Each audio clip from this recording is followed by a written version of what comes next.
श्री गणेशाय नमः। श्री शिव महापुराण विद्येश्वर संहिता अध्याय 8 मोक्षदायक पुण्य क्षेत्रों का वर्णन।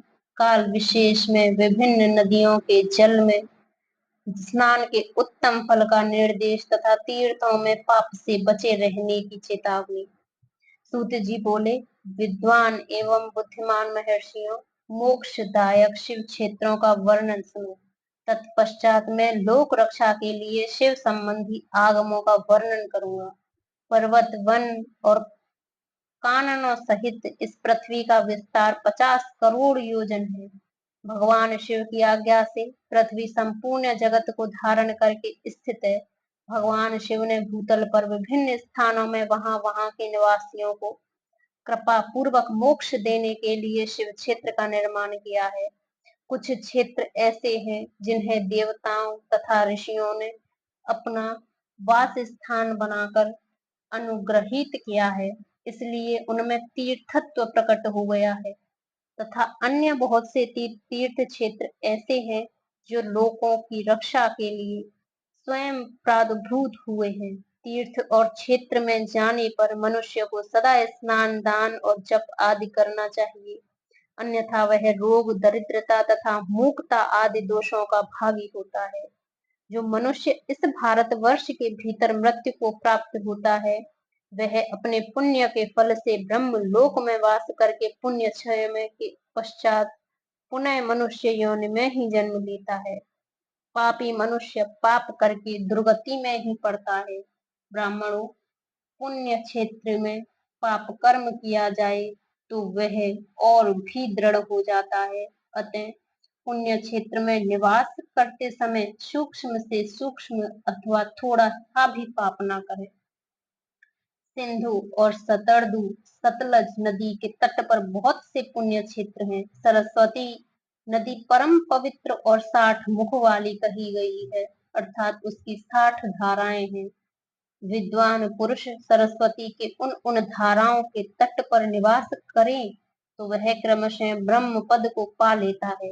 हिमालय पर्वत से निकली हुई पुण्य सलिला गंगा 100 मुख वाली नदी है। उसके तट पर काशी, प्रयाग आदि अनेक पुण्य क्षेत्र हैं।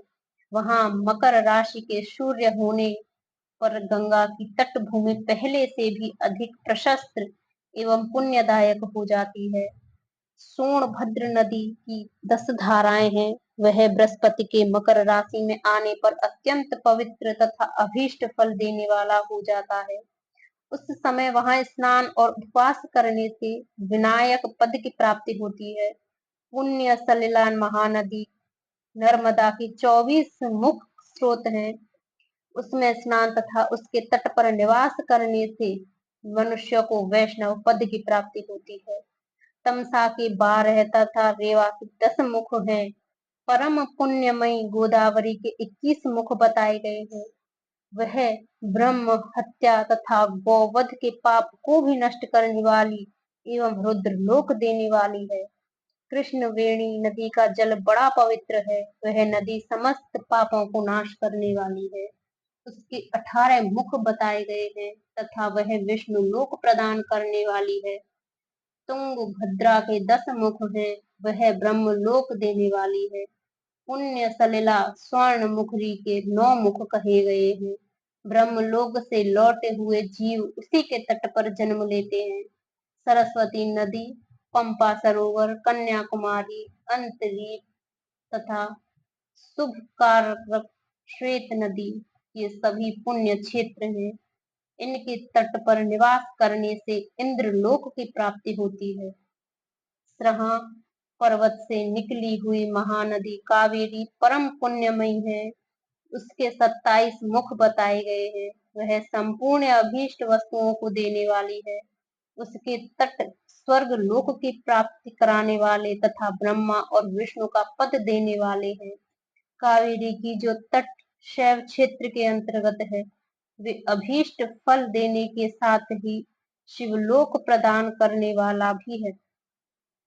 नैमिषारण्य तथा बद्रिकाश्रम में सूर्य और बृहस्पति के मेष राशि में आने पर यदि स्नान करें तो उस समय वहां किए हुए स्नान पूजन आदि को ब्रह्मलोक की प्राप्ति कराने वाला जानना चाहिए। सिंह और कर्क राशि में सूर्य की संक्रांति होने पर सिंधु नदी में किया हुआ स्नान तथा केदार तीर्थ के जल का पान एवं स्नान ज्ञानदायक माना गया है। जब बृहस्पति सिंह राशि में स्थित हो उस समय सिंह की संक्रांति से युक्त भाद्रपद मास में यदि गोदावरी के जल में स्नान किया जाए तो वह शिवलोक की प्राप्ति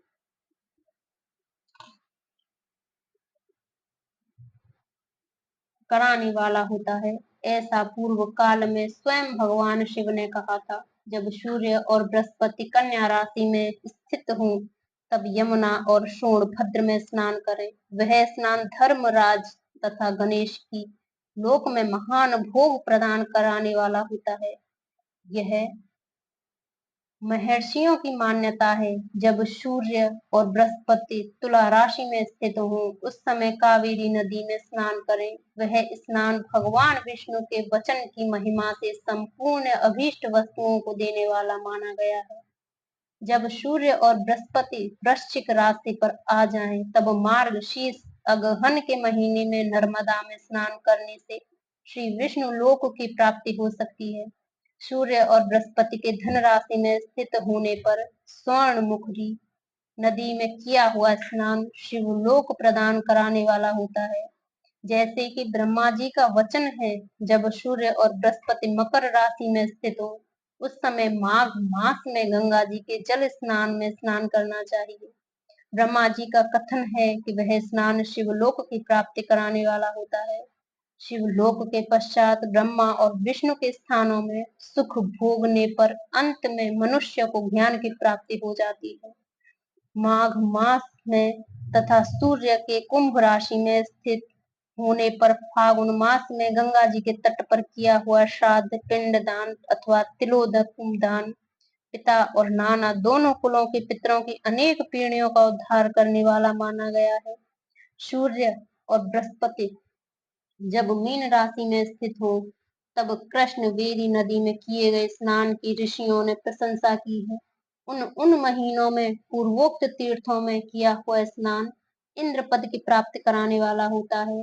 विद्वान पुरुष गंगा अथवा कावेरी नदी का आश्रय लेकर तीर्थवास करे। ऐसा करने से तत्काल किए हुए पाप का निश्चय ही नाश हो जाता है। रुद्रलोक प्रदान करने वाला बहुत से क्षेत्र हैं। ताम्रपर्णी और वेगवती ये दोनों नदियां ब्रह्मलोक की प्राप्ति रूप फल देने वाली हैं। इन दोनों के तट पर कितने ही स्वर्गदायक क्षेत्र हैं। इन दोनों के मध्य में बहुत से पुण्यप्रद क्षेत्र हैं। वहां निवास करने वाला विद्वान पुरुष वैसे फल का भागी होता है। सदाचार उत्तम वृत्ति तथा सद्भावना के साथ मन में दया भाव रखते हुए विद्वान पुरुष को तीर्थ में निवास करना चाहिए, अन्यथा उसका फल नहीं मिलता। पुण्य क्षेत्र में किया हुआ थोड़ा सा भी पुण्य भी अनेक प्रकार से वृद्धि को प्राप्त होता है तथा वहां किया हुआ छोटा सा भी पाप महान हो जाता है। यदि पुण्य क्षेत्र में रहकर ही जीवन बिताने का निश्चय हो तो उस पुण्य संकल्प से उसका पहले का सारा पाप तत्काल नष्ट हो जाएगा, क्योंकि पुण्य को ऐश्वर्यदायक कहा गया है। ब्राह्मणों, तीर्थवास जनित पुण्य का एक वाचिक और मानसिक सारे पापों का नाश कर देता है। तीर्थ में किया हुआ मानसिक पाप वर्ज लेप हो जाता है। वह कई कल्पों तक पीछा नहीं छोड़ता। वैसा पाप केवल ध्यान से ही नष्ट होता है, अन्यथा नहीं। वाचिक पाप जप से तथा कायिक पाप शरीर को सुखाने जैसे कठोर तप से नष्ट होता है। अतः सुख चाहने वाले पुरुष को देवताओं की पूजा करते हुए ब्राह्मणों को दान देते हुए पाप से बचकर ही तीर्थ में निवास करना चाहिए। अध्याय 8 समाप्त।